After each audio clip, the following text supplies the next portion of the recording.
प्यारा सा गाना आपने सुना, मोहम्मद रफ़ी की आवाज़, शैलेंद्र के बोल, शंकर जयकिशन का संगीत और फिल्म का नाम तो आप जान ही गए होंगे, जवां मोहब्बत।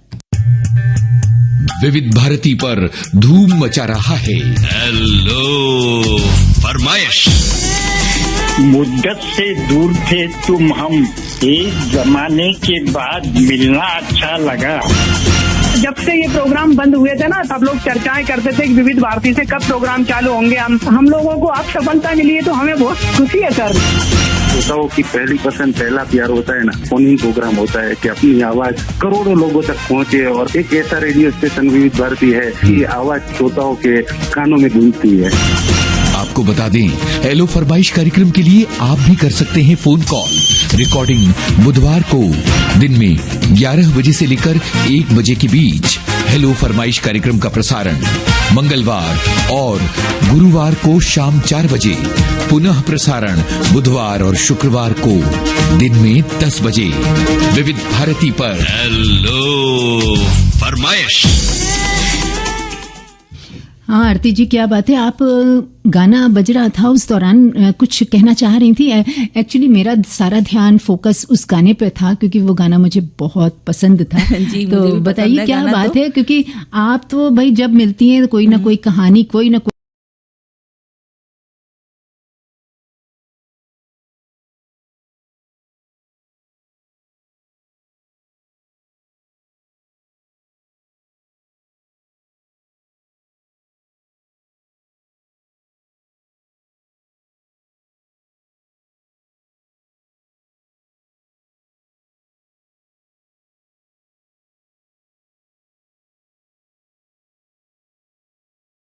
बेटा, वो बता रही थी कि उनका बेटा है तो वो बहुत ज्यादा मतलब बहुत दुबला पतला है। तो मैंने कहा भाई डॉक्टर को दिखाइए, क्यों नहीं, आखिर किसी चीज का असर हो रहा है। तो उन्होंने डॉक्टर को जब दिखाया तो डॉक्टर ने बोला कि इसको पेट में कीड़े हो सकते हैं, वो समस्या हो सकती है। तो उन्होंने दवा दी, तो डॉक्टर के जैसा बोला था डॉक्टर ने वैसा उन्होंने किया।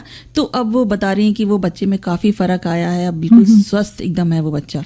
वैसे भी ना बच्चों में पेट में कीड़े होना एक हर बच्चों में देखा जाता है, लेकिन कभी कभी ये सब चीजें साफ सफाई की न होने की वजह से भी होता है। और ये तो बात सही है कि ये सारी चीजें जो होती हैं इनमें कहीं ना कहीं अस्वच्छता भी शामिल होती है। बिल्कुल है ना। तो इसी को लेकर हमारे एक साथी, वैसे आज बता दें हम अपने सभी सखियों और सखाओं को कि आज राष्ट्रीय कृमि दिवस है। जी हाँ, है ना। और तो तब इसी वजह से मुझे वो बात याद आ गई, तो मैंने कहा कि चलो अब इस अवसर पर ये बात तो मैं अपनी साझा कर लेती हूँ। बिल्कुल, बहुत अच्छा किया आपने और इसे बिल्कुल सभी श्रोताओं के साथ साझा करना चाहिए। इसी को लेकर हमारे एक श्रोता ने मैसेज भी भेजा है आरती। देखिए श्रोता कितने जागरूक होते हैं कि जैसे ही उनको विषय पता चलता है वो तुरंत उससे संबंधित जानकारियां वही अच्छी तरह से जानकारी देते हैं, पूरी समझदारी से पूरा कमेंट करते हैं, सारी बातें बताते हैं। मतलब ऐसा नहीं कि वो हमने डाला विषय और फिर उसके बाद नहीं, उसको पूरा पढ़ के उसको ध्यान समझ के सब लिखते हैं, सही तरीके से लिखते हैं। अब हमारे एक श्रोता लिखते हैं कि कृमि मुक्ति दिवस बहुत ही महत्वपूर्ण विषय है जिस पर चर्चा होनी बहुत जरूरी है। हम जानते हैं कि अस्वच्छता जरिया होता है बच्चों के पेट में कीड़े पैदा होने का, इसलिए इस विषय पर चर्चा होनी बहुत जरूरी है। बिल्कुल।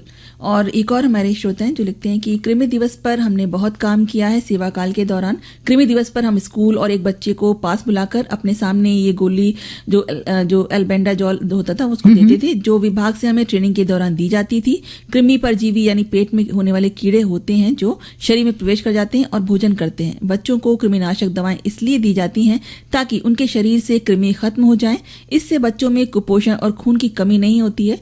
कृमि संक्रमण से बच्चों का शारीरिक और मानसिक विकास प्रभावित होता है। और बच्चों को साफ सफाई का महत्व बताया जाता है कि खुली जगह पर शौच ना करें और भोजन से पहले और शौच के बाद साबुन से हाथ धोएं। बहुत बिल्कुल सही बात इन्होंने लिखी है कि साफ सफाई का ध्यान रखना बहुत आवश्यक है। और खासकर जब हम भोजन करते हैं उससे पहले और भोजन करने के बाद साबुन से हाथ धोना बहुत जरूरी है। इसी को लेकर एक और कमेंट आया है कि कार्यक्रम के क्रियान्वयन में स्वास्थ्य, शिक्षा, समाज कल्याण और सामाजिक शिक्षा विभाग मुख्य रूप से शामिल हैं। अन्य हितधारकों में पंचायती राज, आदिवासी कल्याण, ग्रामीण विकास, शहरी विकास और पेयजल एवं स्वच्छता विभाग शामिल हैं। एविडेंस एक्शन राष्ट्रीय कृमि मुक्ति दिवस के लिए त्रिपुरा सरकार का तकनीकी सहायता भागीदार है। और बहुत सारे कमेंट्स हैं हमारे पास। एक कमेंट आप देख रहे हैं शायद ना, पढ़ने के लिए। जी हाँ, एक श्रोता हैं जो लिखते हैं कि राष्ट्रीय कृमि दिवस जो है वो हर साल 10 फरवरी को मनाया जाता है। कुछ राज्यों में कृमि की व्यापकता के आधार पर 10 अगस्त को भी कृमि दिवस मनाया जाता है। इस दिन स्कूलों और आंगनबाड़ी केंद्रों में बच्चों को कृमिनाशक दवा खिलाई जाती है। गंभीर रूप से बीमार और 1 साल से कम उम्र के बच्चों को कृमिनाशक दवा नहीं खिलानी चाहिए। कृमि मुक्ति दिवस के दिन बच्चों को एल्बेंडाजोल दवा खिलाई जाती है। कृमि मुक्ति दिवस के जरिए बच्चों के शारीरिक विकास, पोषण और शिक्षा में सुधार किया जाता है। इन्होंने बहुत अच्छी बात लिखी है कि देखिए, बचपन से जब हम देखते हैं कि बच्चों को किसी भी चीज की शारीरिक रूप से कोई भी उनमें कमी महसूस हो रही है, तो उसको बचपन से ही उस चीज को खत्म कर देना चाहिए कि नहीं, अब ये चीज आगे नहीं बढ़नी चाहिए। और एक बात इन्होंने बिल्कुल सही लिखी है कि गंभीर रूप से बीमार और 1 साल से कम उम्र के बच्चों को ये ध्यान देने वाली बात है कि ऐसी दवाएं उन्हें नहीं खिलानी चाहिए। एक साथी लिखते हैं कि विश्व कृमि मुक्ति दिवस ये लोगों में कृमि को मुक्त करने के प्रति जागरूकता हेतु बनाया जाता है। हालांकि समय समय पर सरकार कृमि मुक्ति की दवा तो खिलाती ही रहती है, लेकिन अगर सरकार के काम नहीं भी कर तो हमें कृमि के प्रति जागरूक रहना चाहिए। बच्चों का ध्यान रखना चाहिए कि वो बाहर में कुछ ऐसा तो नहीं खा रहे हैं जिनसे उनके पेट में कृषि के कीड़े घुस रहे हों। मैंने कृमि की दवा खाई है और वो बहुत अच्छे से काम करती है। क्लिनिक को भगा रहे तो हम लोग जो सरकार के इस कार्यक्रम का नाम नहीं लेते हैं, उन्होंने लिखा है कि कृमि की दवा खानी बहुत ज़रूरी है और इस विषय में जागरूक रहना भी बहुत ज़रूरी है। जैसे साफ सुथरा रहना चाहिए और अपने आप को कुपोषण में नहीं रखना चाहिए, जिससे हमारे पास बीमारी नाम का जो कीड़ा है वो ना आए। बिल्कुल।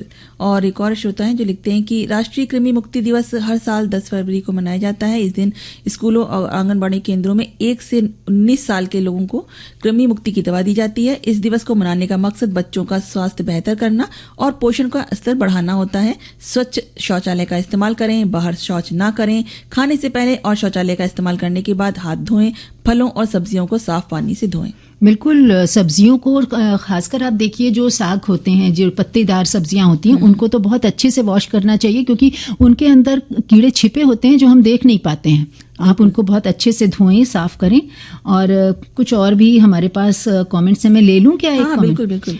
एक श्रोता लिखते हैं कि राष्ट्रीय कृमि मुक्ति दिवस देश के प्रत्येक बच्चे को कृमि मुक्त बनाने के लिए स्वास्थ्य एवं परिवार कल्याण मंत्रालय, भारत सरकार की एक पहल है। ये हर साल 2 एनडीडी राउंड के माध्यम से बड़ी संख्या में बच्चों और किशोरों तक पहुंचने वाले सबसे बड़े सार्वजनिक स्वास्थ्य कार्यक्रमों में से एक है। ये कार्यक्रम 2015 में शुरू किया गया था। उनके समग्र स्वास्थ्य, पोषण संबंधी स्थिति, शिक्षा तक पहुंच और जीवन की गुणवत्ता में सुधार के लिए स्कूलों और आंगनबाड़ी केंद्रों और के प्लेटफॉर्मों के माध्यम से कृमि मुक्ति की जाती है। बिल्कुल। और एक श्रोता है, उनका वो लिखते हैं कि मनुष्यों में आंतों के परजीवियों के सबसे आम रूपों में से एक आंतों के कीड़े हैं, जिन्हें कभी कभी परजीवी कीड़े भी कहा जाता है। विश्व स्वास्थ्य संगठन के अनुसार हेलमिंथ कृमि जो होता है वो संक्रमण दुनिया की लगभग 24% आबादी को प्रभावित करता है।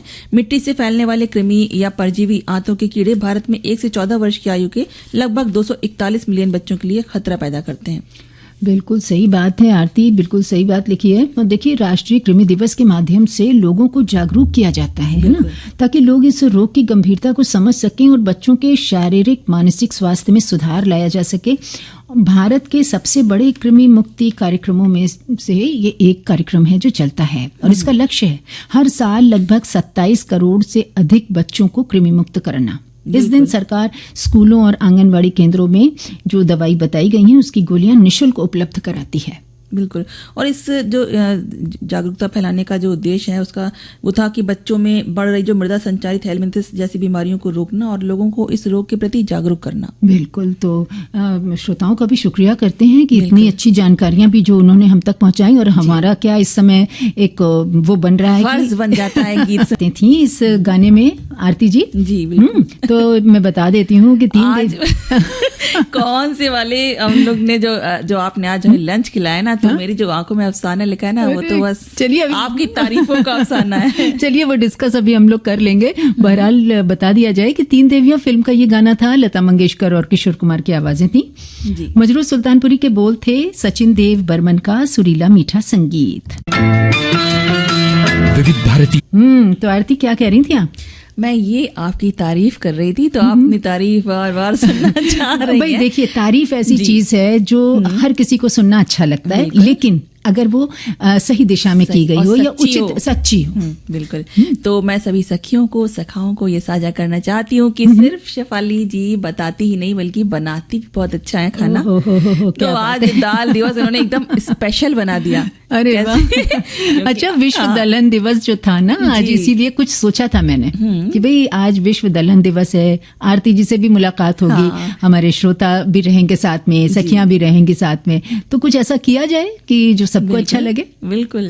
तो जो मतलब इन्होंने बना के दाल बाटी चूरमा का जो टेस्ट करवाया ना, तो वो स्वाद एकदम जीभ में उछल रहे हैं। भाई देखिए, ऐसा है आरती की इतनी सीधी साधारण सी झट से बन जाने वाली, और एक बात और है कि बच्चे जिसे नाक मुंह बनाकर बड़ी मुश्किल से खाते हैं, ऐसी दाल इतनी स्वादिष्ट भी हो सकती है। बिल्कुल। ये तो बड़ी एक अनूठी चीज है। बिल्कुल, वही मैं सोच रही थी कि दाल को इस रूप में मैं बनाऊं तो शायद मुझे खुद को भी अच्छी लगे। वैसे नॉर्मली क्या होता है, हम लोग दाल बनाते हैं, उसमें छौंक लगाकर खा लेते हैं। जी हाँ। तो कभी कभी ऐसा एक्सपेरिमेंट भी करना बिल्कुल, चाहिए। बिल्कुल। और आज तो आनंद ही आ गया दाल का ये रूप देखकर। अगर ऐसे अलग अलग तरह से दाल बनाई जाए तो बच्चे भी मतलब मांग मांग के खाएंगे कि हमें और दीजिए। बिल्कुल बिल्कुल। तो आज की लंच के लिए आपका बहुत बहुत धन्यवाद। अरे नहीं, धन्यवाद की कोई जरूरत नहीं है आरती। आज के इस विशेष दिन पर मैंने सोचा कि इसे विशेष तरह से मनाऊं, इसलिए आज इस तरह से दाल को बनाया, क्योंकि आज जैसा कि हमने जिक्र किया ही था कि विश्व दलहन दिवस है। और आपको पता है आरती कि दुनिया भर के मुख्य व्यंजनों में दालें शामिल होती हैं। जी बिल्कुल। और संयुक्त राष्ट्र वर्ष 2018 से FAO यानी कि फूड एंड एग्रीकल्चर ऑर्गेनाइजेशन के माध्यम से विश्व दलहन दिवस मनाता आ रहा है। इस वर्ष 2025 में दालें कृषि खाद्य प्रणालियों में विविधता लाना, इस थीम के साथ दालों की महत्वपूर्ण भूमिका को बताया गया है। और दालें पोषक तत्वों से भरपूर तो होती ही हैं, इनमें प्रोटीन की मात्रा बहुत ज्यादा होती है। और जो लोग शाकाहारी हैं वो प्रोटीन के लिए दालों को बहुत अच्छे से खा सकते हैं, क्योंकि वो अंडे या बाकी चीजें नहीं लेते, तो दालें उनके लिए बहुत अच्छा जरिया है। बिल्कुल। तो दालों में वसा भी कम होता है। हाँ, तो और इनमें जो है ना घुलनशील फाइबर भी बहुत भरपूर मात्रा में होता है। बिल्कुल। और आपको मोटापे की जो समस्या अगर किसी कोई ग्रस्त है तो दाल रोटी खाइए, बिल्कुल कोई भी परेशानी, कभी मोटापा आने वाला है नहीं। अच्छा, और वैसे भी दाल रोटी खा लो तो मन तृप्त हो जाता है ना। और ये जो है ना कोलेस्ट्रॉल को भी कम कर सकता है। जी। और खून में जो शर्करा की मात्रा होती है उसको नियंत्रित करने में भी मददगार होता है। इसी को लेकर हमारे पास बहुत सारे कमेंट्स आए हैं आरती। हमारे एक श्रोता लिखते हैं कि दालें किसानों के लिए एक फसल के रूप में महत्वपूर्ण महत्व रखती हैं, क्योंकि वे उन्हें बेच और उपभोग दोनों कर सकते हैं। दालों को उगाना भी आसान होता है और फलने फूलने के लिए कम पानी की आवश्यकता होती है। बिल्कुल। और हमारे श्रोता लिखते हैं कि स्थायी खाद्य उत्पादन के भाग के रूप में दालों के पोषण और पर्यावरणीय लाभों के बारे में जागरूकता फैलाने के लिए प्रतिवर्ष 10 फरवरी को विश्व दलहन दिवस मनाया जाता है। दाल भोजन के लिए उगाए जाने वाले फलीदार पौधों के खाद्य बीजों को संदर्भित करती हैं। इन्हें फलियां भी कहा जाता है। सामान्य तौर पर उपभोग की जाने वाली दालों में सूखी फलियां, चना, अरहर, मटर आदि को शामिल किया जाता है। दाल पौष्टिक बीज के रूप में दुनिया भर के मुख्य खाद्य व्यंजनों का अभिन्न अंग रही है।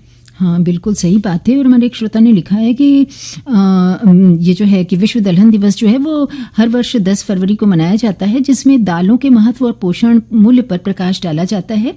आगे लिखा है कि दालों में सूखी मटर, बीन्स, दाल, ल्यूपिन और छोले शामिल हैं, जिनमें उच्च मात्रा में प्रोटीन, खनिज और विटामिन होते हैं।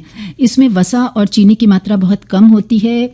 दालों में कई स्वास्थ्य लाभ होते हैं और स्वास्थ्य विशेषज्ञ उन्हें दैनिक आहार में शामिल करने की सलाह देते हैं। आगे लिखा है इन्होंने कि विटामिन और प्रोटीन की प्रचुर मात्रा शरीर को फिट रखने और हृदय संबंधी समस्याओं को कम करने में मदद करती है, और इसके एंटीऑक्सीडेंट प्रभाव मधुमेह के जो जोखिम होता है उसको कम करने में मदद करते हैं। बहुत अच्छी जानकारी इन्होंने दी है, उपयोगी जानकारी है ये। जी बिल्कुल।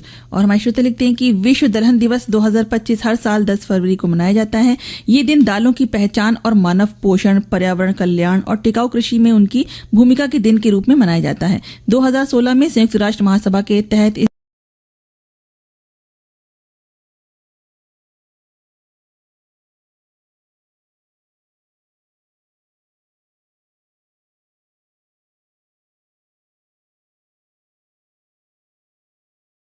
और भी बहुत से हमारे पास कमेंट्स आए हैं। एक साथी ने लिखा है कि दालें प्रोटीन का महत्वपूर्ण स्रोत हैं। विश्व दाल दिवस हर वर्ष 10 फरवरी को मनाए जाने की घोषणा वर्ष 2018 में की गई थी, जब यूएन महासभा ने दालों की महत्ता और टिकाऊ खाद्य उत्पादन में उनके योगदान को मान्यता देने व इस बारे में जागरूकता बढ़ाने के लिए ये दिवस स्थापित करने की घोषणा की थी। और दाल के स्वाद को क्यों न रहेंगे याद, हम उसे चावल के साथ, बाटी के साथ, ढोकलों के साथ, रोटी के साथ और व्यंजनों में हलवा बनाकर, लड्डू बनाकर, पकौड़ी बनाकर जो खाते हैं। मतलब आप ये देखिए कि दाल एक उसके मतलब बनाने के तरीके अलग अलग। और श्रोता लिखते हैं कि भारत दुनिया में दालों का सबसे बड़ा उत्पादक, आयातक और उपभोक्ता है, जो लगभग 24% अंतर्राष्ट्रीय व्यापार और 27% विश्व खपत के लिए जिम्मेदार है। कृषि और जो इसमें कहा गया है कि भारत जो है वो दुनिया में दालों का सबसे बड़ा उत्पादक देश माना जाता है। और विश्व दाल, हमारे एक साथी ने लिखा है कि विश्व दाल दिवस संयुक्त राष्ट्र संघ के खाद्य एवं कृषि संगठन FAO द्वारा स्थापित एक अंतर्राष्ट्रीय दिवस है। इसकी स्थापना दालों जैसे तुअर, मसूर, चना, मटर वगैरह के वैश्विक खाद्य के रूप में महत्व को रेखांकित करने के लिए की गई है। ये सन 2019 से प्रतिवर्ष 10 फरवरी को मनाया जाता है। अब इस विषय में हम थोड़ी सी चर्चा और करेंगे, लेकिन यहाँ एक छोटा सा अंतराल ले लेते हैं।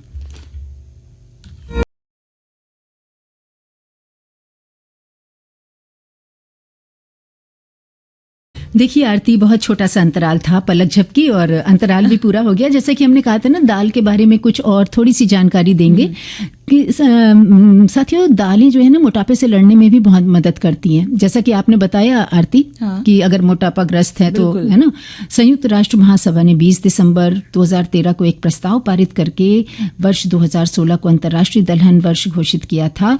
और देख लीजिए उसके बाद से ये जो मनाते चले आ रहे हैं इस वर्ष को, उसमें कितने लोग लाभान्वित हुए होंगे। और एक श्रोता है जो लिखती हैं कि दाल के स्वाद चने की दाल, हरी दाल और धोया मूंग की दाल और चावल बिना छिलके वाली दाल, और जिसको हम चावल के साथ बनाते हैं अरहर की दाल, चने और राजमा को भी हम लोग दालों में ही गिनते हैं। इससे अनेक प्रकार के व्यंजन बनाए जा सकते हैं। बिल्कुल, वही तो मैंने कहा ना कि देख लीजिए दाल के अलग अलग दालों को अलग अलग रूप में आप बनाइए और हर तरह से वो शारीरिक रूप से आपको ताकत देंगी, स्वाद भी देंगे। और इससे स्वाद देंगे, पोषण मिलता है, स्वस्थ रहते हैं हम, कुछ भी करने का हमारे अंदर ताकत रहती है। हम कभी भी ऐसा है कि हम कमजोर नहीं पड़ते कभी नहीं। और जितना आपका शरीर अगर स्वस्थ रहेगा तो आप मानसिक रूप से भी उतने बिल्कुल चौकस रहेंगे और ताकतवर रहेंगे।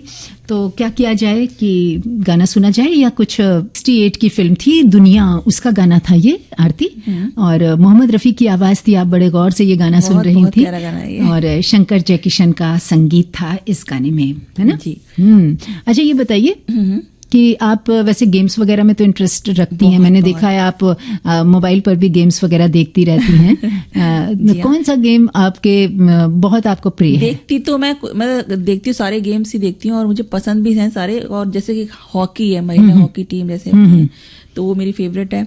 और क्रिकेट टीम अपनी जो महिला वाली जो, वो भी मुझे बहुत ही पसंद है। हाँ। तो ये अच्छी लगती है मुझे, हॉकी और क्रिकेट ये पसंद है मुझे बहुत। तभी आज विषय भी है, देखिए सखी सहेली विशेष में सलीमा टेटे जो हॉकी खिलाड़ी हैं, उनके बारे में हम कुछ आप अपने पिटारे में जानकारी लेकर आई हैं। बिल्कुल। और कहते हैं ना कि अगर इरादे मजबूत हों और सफलता पाने का जुनून आपके अंदर है तो आपको बंद आंखों से सपने देखने की जरूरत ही नहीं पड़ती है, बल्कि आप अपने सपने को अपने सामने जी सकते हैं।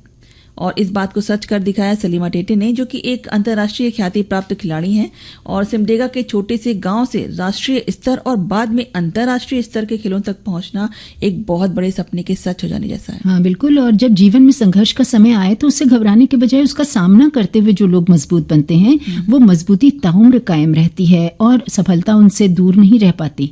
सलीमा टेटे का जन्म जो है वो झारखंड के सिमडेगा जिले से 30 किलोमीटर दूर पिथरा पंचायत के छोटे से गांव बड़की छापर के बहुत गरीब परिवार में हुआ था। उनके पिता सुलक्षण टेटे चावल और सब्जियों की खेती करते थे और माँ जो थी वो परिवार के भरण पोषण के लिए लोगों के घरों में हाउस हेल्प का काम करती थी। बिल्कुल। और हॉकी तो सलीमा के खून में रची बसी थी। उनके पिता भी हॉकी के खिलाड़ी थे। अपने पिता को देखकर सलीमा के मन में भी हॉकी के प्रति जुनून पैदा हो गया था। सलीमा की बड़ी बहन भी हॉकी खेलती थी, लेकिन अपनी बहन के सपने को पूरा करने के लिए उन्होंने अपना सपना छोड़ दिया और घरों में हाउस हेल्प का काम करना शुरू कर दिया था। कितना एक टचिंग सी चीज है ना ये। बिल्कुल बिल्कुल। हाँ, और ये बहुत सारी त्यागों की कहानी, त्याग और संघर्ष की कहानी होती है जब कोई बिल्कुल, सफल और होता है। जुनून होता है, बिल्कुल। है ना। वैसे और आगे है कि इनके बारे में बताएं कि अपने गांव के ऊबड़ खाबड़ मैदान में हाथ से बने बांस के स्टिक और हाथ से बनाई हुई बॉल से हॉकी खेलने वाली सलीमा ने सुविधाएं न होने का मुद्दा नहीं बनाया और बस अपने पसंदीदा खेल में जी जान से लगी रहीं। उन्हें कहीं ना कहीं ये विश्वास था कि उनकी मेहनत और जज्बा जरूर रंग लाएगा। और 2013 वो साल था जब सलीमा टेटे की प्रतिभा को पहचान मिली। उस समय उनका चयन झारखंड सरकार द्वारा सिमडेगा में संचालित आवासीय हॉकी सेंटर के लिए हुआ था। इसके बाद उन्हें राज्य टीम में मौका मिल गया। बिल्कुल, और इसके बाद उन्होंने राष्ट्रीय टीम में अपनी जगह बनाई। वर्ष 2016 में सलीमा को जूनियर भारतीय महिला टीम के लिए चुना गया। ये उनका अंतर्राष्ट्रीय स्तर पर आगमन था। सलीमा टेटे अब तक टोक्यो ओलंपिक, वर्ल्ड कप और कॉमनवेल्थ गेम्स में खेल चुकी हैं। इसके अलावा सलीमा टेटे ब्यूनस आयर्स में वर्ष 2018 यूथ ओलंपिक में रजत पदक जीतने वाली भारतीय जूनियर टीम की कप्तान थी। सोचिए, देखिए कहाँ से उठ के कहाँ पहुंच गई। आप देख लीजिए, संसाधन न होने पर भी उन्होंने उसका मुद्दा नहीं बनाया, बस उसी में से चीजें निकालती गई और आगे बढ़ती वही करना चाहिए। क्योंकि हम लोग क्या करते हैं अक्सर कि हमें ये नहीं, हमारे पास ये सुविधा नहीं है, वो नहीं है, तो इसलिए हम कुछ नहीं। ये सिर्फ हमारे एक्सक्यूज होते हैं। हाँ, अगर हम चाहें तो किसी भी चीज से उस चीज का एक ऑप्शन निकाल सकते हैं, है ना। वर्ष 2022 में महिला एशिया कप में भारत के सफल अभियान का भी हिस्सा रही, जहां टीम तीसरे स्थान पर रही थी। वर्ष 2021 से 22 में FIH हॉकी महिला प्रो लीग में भारत के तीसरे स्थान और बर्मिंघम के राष्ट्रीय मंडल खेल 2022 में कांस्य पदक जीतने में भी उन्होंने महत्वपूर्ण भूमिका निभाई थी। बिल्कुल। और मई 2024 में सलीमा टेटे के नाम एक और उपलब्धि जुड़ गई जब उन्हें FIH हॉकी प्रो लीग 2023-24 के यूरोप चरण के लिए पहली बार भारतीय महिला हॉकी टीम का कप्तान नियुक्त किया गया। और सलीमा टेटे को एशिया हॉकी महासंघ ने 2023 से 2025 तक के लिए एशिया का एथलेटिक्स का एम्बेसडर बनाया है। और सलीमा टेटे की प्रतिभा को सम्मानित करते हुए उन्हें 2024 के अर्जुन अवार्ड से सम्मानित किया गया है। देखिए, इसे कहते हैं मेहनत, लगन, विश्वास। उन्हें स्वयं पर भी विश्वास था। बिल्कुल। और साथ ही साथ उनके परिवार ने भी उनका साथ दिया, त्याग किया। तो ये सारी कहानियां हैं, ये जो हम पढ़ते हैं, हम इससे बहुत कुछ सीखते हैं। बिल्कुल, तभी हम कुछ बन पाते हैं। सिर्फ हम बहाने बनाने से कुछ नहीं बनते। बिल्कुल सही बात कहा। बहाने बनाने से हम बहानेबाज बन सकते हैं। लेकिन अब यहाँ बहाना नहीं चलेगा, यहाँ चलेगा एक गीत।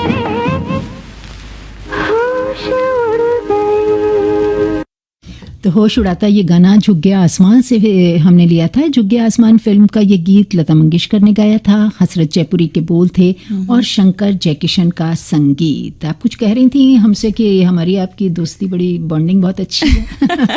हमारी दोस्ती बेमतलब की है, हमारी मतलब की दोस्ती नहीं है कि हमें कुछ चाहिए, कि हमें दाल बाटी चूरमा खाना है तभी हम शेफाली जी से बात करेंगे, ऐसा कुछ नहीं है। हम ऐसे भी बात करते हैं, ऐसे भी मिलते हैं। बिल्कुल बिल्कुल। और दोस्ती में जहाँ देखिए, जहाँ स्वार्थ होता है फिर वहाँ रिश्ता दोस्ती कुछ नहीं रहता। वो दोस्ती नहीं, वो तो फिर स्वार्थ ही रह जाता है। हाँ, वो जो कहते हैं ना, आजकल कहते हैं ना लोग कि फ्रेंड्स विद बेनिफिट। हाँ, कि मुझसे उस फ्रेंड्स के फ्रेंडशिप करने से कितना फायदा बेनिफिट होता है, फ्रेंड्स नहीं होता है। और बॉन्डिंग ऐसी होनी चाहिए ना कि एक दोस्त को उस वक्त की किस चीज की जरूरत है वो पता चल जाता है। एक ऐसा इंट्यूशन होता है, अपने आप पता चल जाता है कि हाँ कि हमारे जो दोस्त है, वो कितनी दूर क्यों ना बैठा हो, हम उससे रोज ना मिल पा रहे हो, ना बात कर पा रहे हो, लेकिन फिर भी हमें एहसास हो जाता है क्योंकि हमारे विचार मिलते हैं और हमारी सोच मिलती है। बहुत सारी चीजें जो होती हैं हमारे फ्रेंडशिप में कॉमन होती हैं, तो हम समझ जाते हैं, है ना। बिल्कुल। तो हम कुछ बात करें, कुछ कमेंट्स ले अपने श्रोताओं के। अरे अच्छे तरीके से उन्होंने दोस्ती को बताया है। मैं भी देख रही हूँ कि ढेर सारे कमेंट्स हैं। हमारे एक साथी लिखते हैं कि आदमी अपने जीवन में कभी न कभी किसी न किसी को अपना दोस्त जरूर बनाता है, एक ऐसा दोस्त जो उसके सुख दुख का साथी बने। अक्सर लोगों की तलाश सच्चे दोस्त की होती है। कुछ उसे खोजने में कामयाब हो जाते हैं तो कुछ को लंबा समय बीत जाने के बाद भी ऐसा दोस्त नहीं मिलता। हालांकि एक सच्चा दोस्त खोजने का तरीका ये भी है कि आप खुद किसी के सच्चे दोस्त बन जाइए। दरअसल दुनिया में जितने भी रिश्ते, नाते या फिर कहें संबंध हैं, वो हमेशा जन्म से प्राप्त होते हैं, लेकिन मित्रता का चयन हमेशा हम खुद करते हैं। बिल्कुल। और हमारे श्रोता लिखते हैं कि दोस्ती हमेशा बेमतलब होनी चाहिए। मतलब निकल गया तो पहचानते नहीं, ऐसी मतलब की दोस्ती हमेशा नुकसानदेह हो सकती है। दोस्ती बड़ी नहीं, लंबी होनी चाहिए। इस लंबी दोस्ती से प्रेम भाव की गंगा लंबे समय तक बह सकती है। इसका उदाहरण साल 1973 नवंबर में दूरभाष संचालक की तालीम के दौरान हुए दोस्तों में से एक मेरे सह तालीमी और सहकर्मी मित्र, जो उनका नाम बता रहे वो शांतिलाल जी हैं, जो उससे आज तक दोस्ती कायम है। सेवानिवृत्ति के 14 साल बाद भी आज भी उनसे दोस्ती कायम है, सुख दुख में एक दूसरे का साथ निभा रहे हैं। अब बात करूं साल 2020 से विविध भारती फेसबुक पेज से जुड़े हुए मित्रों की, तो जिसको मैं जानता भी नहीं, कभी मिला भी नहीं, फिर भी ऐसे आत्मीयता से भरा नाता बन गया है जैसे कि पूर्व जन्म की कोई पहचान या लेन देन हो। कभी इस पेज पर नहीं जुड़ने पर एक दूसरे की खबर भी पूछ लेते हैं, तो चाहे वो श्रोता हो या फिर उद्घोषक हो। बिल्कुल। और एक साथी लिखते हैं कि अच्छा, ये कितनी अच्छी बातें इन्होंने मित्रता के बारे में लिख भेजी ना। हम बहुत बहुत धन्यवाद अपने सभी सखाओं का और सखियों का, अपनी जो अपनी दोस्ती की हाँ, के बारे में भी बताया है। हाँ। और एक साथी लिखते हैं कि मित्रता एक ऐसी नायाब चीज है जो किसी भी व्यक्ति की खुशियों को बढ़ाने और दुख को कम करने में अक्सर मददगार साबित होती है।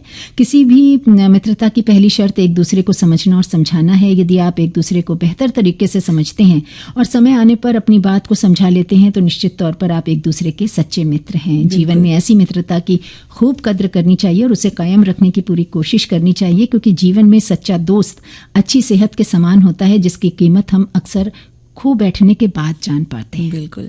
और सर एक और हमारी श्रोता जो लिखती है कि सच्चा मित्र वो होता है जो आपको गलत कार्यों की तरफ जाने से रोके और अच्छे मार्ग की तरफ प्रेरित करे। अक्सर लोग अच्छी बात करने वाले, हंसी मजाक करने वाले, मौज मस्ती में साथ देने वाले लोगों को अपना सच्चा मित्र मान लेते हैं, जबकि जो मित्र आपको नशा करने से या गलत काम करने से रोकें उसे आप गलत समझ बैठते हैं।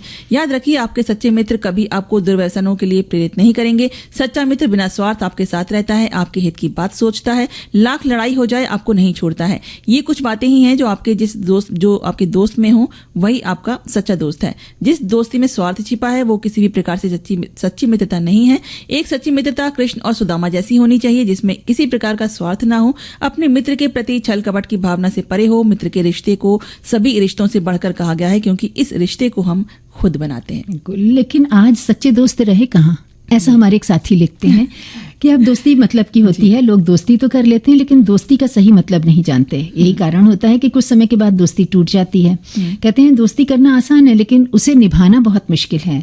दोस्ती एक ऐसा रिश्ता है जिसे करना या ना करना अपने हाथ होता है। हम दोस्त बनाने के पहले उससे परिचय बनाते हैं। जब एक दूसरे के बारे में जान जाते हैं तो दोस्त बन जाते हैं। आज के युवा वर्ग के लिए दोस्ती का मतलब एक साथ खाना पीना ऐश करना रह गया है। युवाओं के दोस्त कॉलेज या विश्वविद्यालय में बनते हैं और पढ़ाई समाप्त होने के बाद दोस्ती खत्म। ज्यादातर लोग दोस्ती को काम से आंकते हैं। वो उन्हीं लोगों से दोस्ती करते हैं जिनसे काम निकालना हो, और ऐसे लोग कभी भी अच्छे दोस्त साबित नहीं हो सकते। ये काम निकल जाने पर पलटकर देखना भी पसंद नहीं करते। बिल्कुल सही कहा।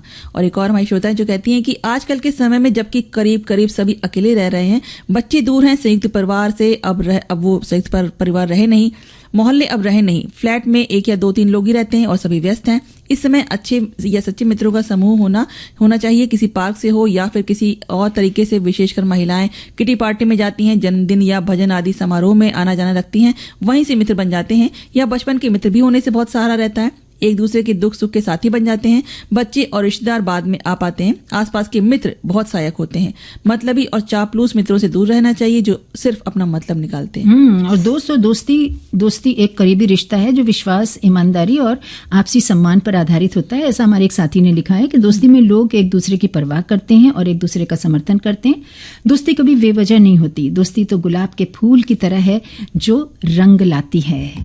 तुम इसको खेल समझे हो मगर एक दिन दिखा। साथियों को भी ये गाना बहुत अच्छा लगा, कमेंट्स में लिख रहे हैं। मोहब्बत इसको कहते हैं फिल्म से था। मुकेश और आशा भोसले के स्वर थे, मजरूर सुल्तानपुरी के बोल थे, खयाम की तर्ज थी। और अब आ गई व्यंजनों की बात, दालों की बात, जैसा कि जिक्र हुआ था। मैं यहाँ पर एक रेसिपी शेयर करना चाहती हूँ बंगाली टोक दाल की। अच्छा। तो आधा कप मसूर दाल लें, 1 कच्चा आम छिलका उतार कर काटा हुआ, आधा टीस्पून सरसों के दाने, 1 साबुत लाल मिर्च, आधा हरी मिर्च, आधा टीस्पून हल्दी पाउडर, स्वादानुसार नमक और थोड़ी चीनी के साथ आधा टीस्पून सरसों का तेल। ठीक। विधि है कि मसूर दाल को थोड़ा सा नमक, हल्दी पाउडर और हरी मिर्च के साथ उबाल लें और उबल जाने पर एक तरफ रख दें। अब कढ़ाई में सरसों के तेल में लाल मिर्च साबुत और राई चटका लें। अब आम के टुकड़े, चीनी, थोड़ा नमक स्वादानुसार डालकर मिला लें। थोड़ा सा पानी डालकर थोड़ी देर पकाएं जिससे आम के टुकड़े नरम हो जाएं। अब दाल उसमें पलट लें और कुछ देर उबालकर गर्मा गर्म खाएं और खिलाएं, चाहे रोटी पूड़ी हो या चावल, सबके साथ निराला स्वाद। बिल्कुल। और आज हम आपको बताने जा रहे हैं एक और रेसिपी, वो है शाही दाल की। क्या बात दाल है। भी शाही हो सकती है। हाँ, पढ़ाइए, बताइए। बिल्कुल। और इसमें हमें चाहिए आधा कप उड़द की दाल, 8 हल्के उबले बादाम आधे कटे हुए, और 1/4 टीस्पून हल्दी पाउडर, 2 इलायची, नमक आप स्वाद के अनुसार लीजिए। 1 कप दूध ले सकते हैं, 1 टेबलस्पून घी होना चाहिए, 1 टीस्पून जीरा, आधा कप बारीक कटा हुआ प्याज, 1 टीस्पून बारीक कटा हुआ लहसुन, 1 टीस्पून बारीक कटा हुआ अदरक, आधा कप बारीक कटा टमाटर, आधा टीस्पून लाल मिर्च का पाउडर, आधा टीस्पून गरम मसाला, 2 टेबलस्पून बारीक कटा हुआ हरा धनिया, वो तो आप कितना भी डाल सकते हैं हरा धनिया। उड़द दाल को धोकर पर्याप्त मात्रा में पानी में 6 घंटे के लिए लगभग आप भिगो दीजिए। फिर अच्छे से 6 घंटे भीगने के बाद उसको छान लीजिए। अब कुकर में उड़द दाल, बादाम, हल्दी पाउडर, इलायची, नमक और 1 कप पानी डालकर 2 सीटी आने तक पका लीजिए। अब भाप के निकल जाने के बाद कुकर खोलकर उसमें से इलायची निकाल लीजिए, क्योंकि पूरी पूरी डाली होती है।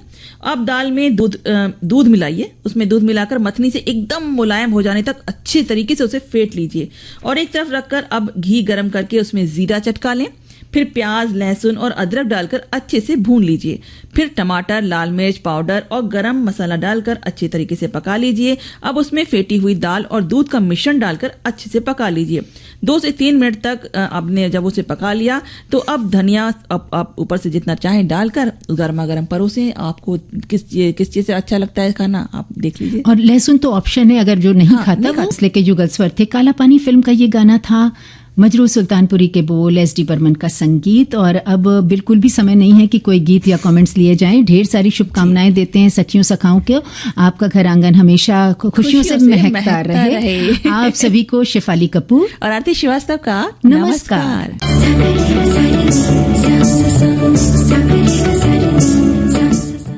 सखी सहेली कार्यक्रम की प्रस्तुतकर्ता अनुश्री पाठक। सखी सहेली।